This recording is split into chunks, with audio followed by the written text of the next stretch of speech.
नाज़रीन, मोरो में रोशन तारा स्कूल में सिंध ग्रेजुएट्स एसोसिएशन पारा सिंध के नाले वारे इल्मी अदबी ऐं समाजी शख्सियत तोड़े तालीमी माहिर प्रोफेसर साईं नज़ीर अहमद काज़ी सां रूह रिहाण रचाई वई। वधीक तफ़सील ॾिसूं था अख्तर लगारी जी हिन रिपोर्ट में। मोरो जो शुरुआती मोरो हो इब्तिदाई तौर जो तव्हांखे मां ॿुधायां पाकिस्तान ठहण खां अॻु जो हो, तंहिंमें माण्हुनि जे विच में कुर्ब प्यार मोहब्बत हिक ॿिए जो साथ ॾियणु हिक ॿिए जो ख़्यालु करणु इहो बेइंतिहा दर्जे जो हो।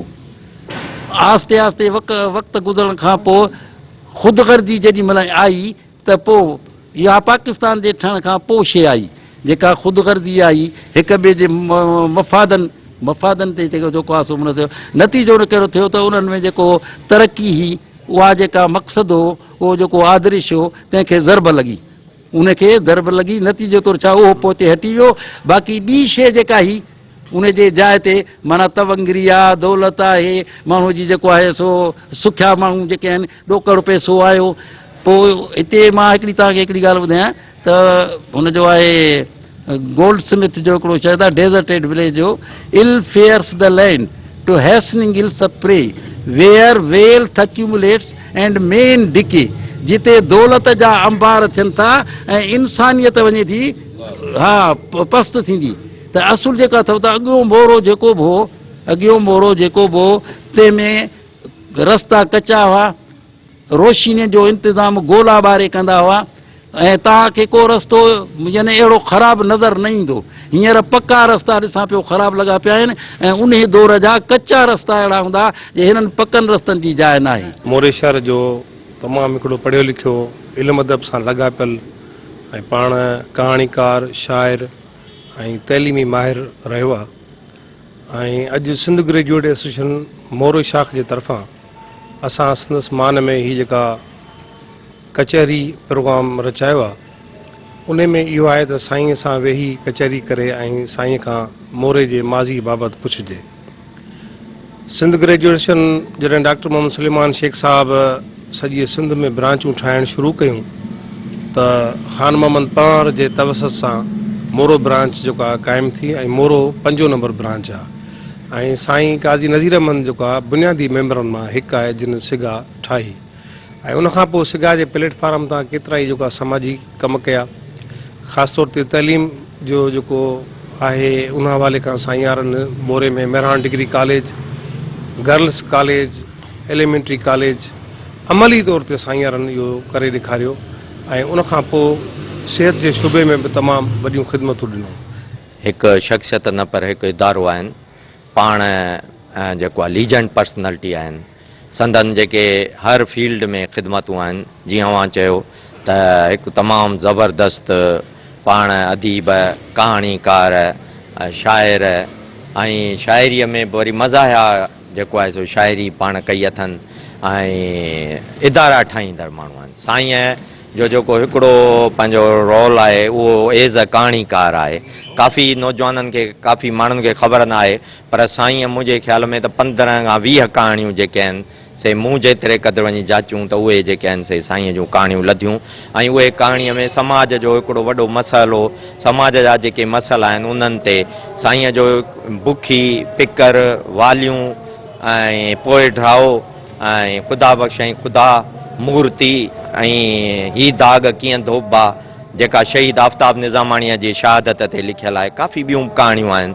उनखां अलावा साईं जी जेका शाइरी आहे सा 1962 खां 1964 जे दौरान मज़ाहिया शाइरी असांखे मिले थी। सची ॻाल्हि आहे त मां त पाण खे वॾो ख़ुशि नसीब थो सम्झां जो मूंखे अहिड़नि यानी तारीख़ी शख़्सियतुनि सां मुंहिंजी नंढपण खां वठी वाक़फ़ियत थी। सॼी ज़िंदगी इन्हनि सां गॾु गुज़री। हर तनज़ीम में अदबी संगत हुजे, सिंध ग्रेजुएट एसोसिएशन हुजे, सान्या हुजे, कल्चरल फोरम हुजे या असांजो मेहरान एजुकेशन सोसाइटी हुजे, हर जेके बि फलाही कम आहिनि उन्हनि में साईं वारनि सां असां गॾु रहियासीं। मेहरान कॉलेज, एलिमेंट्री कॉलेज, साईं चया मोरे जो गर्ल्स हाई स्कूल, साईं गर्ल्स कॉलेज, साईं टेक्निकल कॉलेज, प्राइमरी जेको आहे मेन स्कूल गर्ल्स, सभिनी में साईं वारनि जो जेको आहे सो पूरियूं शामिल आहे। उनजो मां पाण शाहिद आहियां, असां गॾिजी कमु कयो आहे। इन जे नक्शे ते जेके जाग्राफी हवाले सां मोरो पंहिंजी हिकिड़ी अहम हैसियत रखे थो ऐं मोरे में केतिरा ई आलम अदीब लेखक समाज सुधारक थी गुज़रिया आहिनि। उन्हनि में तमामु वॾा नाला इल्म अदब खे सिंधी ॿोलीअ खे मोरे ॾिना आहिनि ऐं अहिड़ी शख़्सियत साईं काज़ी नज़ीर अहमद साहब बि उन्हनि आला सलाहियतुनि वारियुनि शख़्सियतुनि में शुमारु थिए थो। साईं काई साहब घणरुखी शख़्सियत, इल्म अदब, समाज सुधारक, तइलीमी हवाले सां उन जूं काफ़ी ख़िदमतूं आहिनि। ही उहे शख़्सियतूं आहिनि जेके पंहिंजे दौर में इदारनि खे तामीर कंदियूं हुयूं, इदारनि खे जनमु ॾींदियूं हुयूं ऐं इन इदारनि खे जोड़ींदड़नि में साईं काज़ी मुनीर साहब जो। साईं काज़ी नज़ीर असांजे शहर जी उहा घणरुखी शख़्सियत आहे जो जॾहिं बि साईं जे बारे में तव्हां मोरे जे कंहिं बि सियासी समाजी या अदबी माण्हूअ खां पुछंदव त हू चवंदो त साईं ॼण त मुंहिंजो आहे। मां बि ज़ाती तौर इहो चवंदुसि त जॾहिं स्टूडेंट लाइफ में असां क़ौमी तहरीक में सरगर्म हुयासीं त उन क़ौमी तहरीक में बि साईंअ जो असांजे मथे ते हथु हुयो ऐं साईंअ जो ई किरदारु हुयो त असांजा उहे क़ौमी तहरीक में जेके ख़तरनाक स्टेप हुया उन्हनि में असांखे बचाइण ऐं असांखे मथे ते हथु रखणु। उन खां पोइ अदबी ऐं समाजी किरदारु जेको असां ज़रो या पुरज़ो हिन शहर में अदा कयो अदबी हवाले सां, उन जे पुठियों बि साईं ऐं साईं राशिद जो हथु रहियो आहे।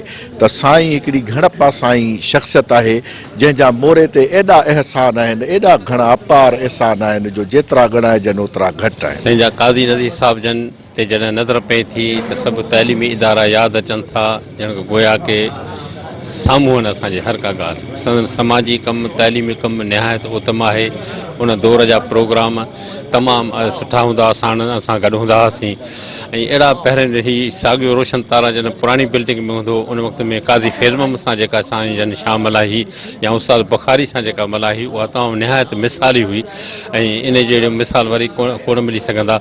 ऐं उन वक़्त में एॾा रूहानी सम्झो त रूह परवर जेका जलसा थींदा हुआ। मोरे जा जेके काज़ी ख़ानदान आहे उनजो चश्मो चिराग आहिनि, पर काज़ी नज़ीर साहब जो हिकिड़ी वॾी ख़ूबी आहे त हू जेतिरो मन जो आहे अछो उजरो ऐं ओतिरो ई जेको आहे ॿाहिरि हिन तइलीम जे मैदान में त हुनजो इलाही काफ़ी कंट्रीब्यूशन आहे। उन लिहाज़ सां त हुन इलाही ॿारनि खे जेको आहे अॻिते वधाइण में पंहिंजो वॾो किरदारु अदा कयो आहे। त जे छाकाणि उहे माण्हू महान आहिनि जेके ॿियनि जी मदद कनि था, पंहिंजे लाइ त हर को सोचे थो पर कंहिं ॿिए जे कमु अचणु इहो वॾी ॻाल्हि आहे। असांजो नज़ीर ग्रेजुएट एसोसिएशन वारा असां साईं जा हिकिड़ो थोरा किताब आहियूं जो कराची मां कई करे असां सां गॾु जेको आहे महफ़िल कई अथनि। साईं असांजो उस्ताद बि आहे, उन खां पोइ समाजी वर्कर रहियो आहे हिन मोरे जो। साईं जा जेको आहे मेहरा मोरो कॉलेज या जंहिं हिन स्कूल में असां वेठा आहियूं, हीअ जेको आहे रोशन तारा स्कूल में इहे साईं नज़ीर साहब जे महिनतुनि सां हीअ इदारा जेको क़ाइमु थिया आहिनि। साईं काज़ी नज़ीर अहमद साहब मुंहिंजो तइलीम जे हिसाब सां उस्ताद आहे, पर समाजी कमनि सां बि मुंहिंजो उस्ताद आहे। 1983 जी ॻाल्हि आहे जॾहिं सिगा जो फार्म भरियो पियो वियो त उन वक़्त में साईं काज़ी नज़ीर अहमद साहब, प्रोफेसर साईं वाहिद बख़्श, अज़ीम सिंधी लॻातार 3 महीना मूंखे चवंदा रहिया त महिरबानी करे तव्हां सिगा जो फार्म भरियो ऐं तव्हां मेंबरशिप वठो। बहरहाल मां फलाही कमनि खां, समाजी कमनि खां लहराईंदुसि ऐं मां इहो सोचींदुसि त मां इहो कमु न करे सघंदुसि, पर इहा मूं ते महिरबानी आहे साईं काज़ी नज़ीर अहमद साहब जी, जिन मूं ते शफ़क़त जो हथु रखियो ऐं मां कोशिशि करे रहियो आहियां। अॼु जेको बि कुझु आहियां, आम माण्हू शहर में इहो चए थो वञे त नज़र या फलाही कम तमामु घणा आहिनि, पर मां कोशिशि करे रहियो आहियां त मां साईं काज़ी नज़ीर अहमद जे नक्शे कदम ते हलां। पुराणी हिकिड़ी असरत हुई त असांजो उस्ताद जेको साईं काज़ी नज़ीर अहमद आहे, घणे दौर खां पोइ त मुलाक़ातूं थींदियूं, पर इहा ख़्वाहिश हुई त किथे हिन सां कचहरी कयूं। उहो कचहरी लाइ दिलि ईअं पियो चए त जेको कुझु असीं आहियूं उहो साईं जे करे ई आहियूं ऐं साईं मां ई असां कुझु पिरायो आहे। साईं लाइ मूंखे इहे लफ़्ज़ लतीफ़ साईं जे बेत वांगुरु त इहो सबक़ु आहे त सुखनि वारी सद मता का मूसी करे अंदरि जिनी अध डूंगर से डोरींदियूं। ओखिड़नि में सुकाई मूंखे पिरूं पजी विया, ओखिड़नि में सुकाई मूंखे पिरूं पजी विया, मूंखां कंदे तूं जुदाई मूंखे पिरूं पजी विया।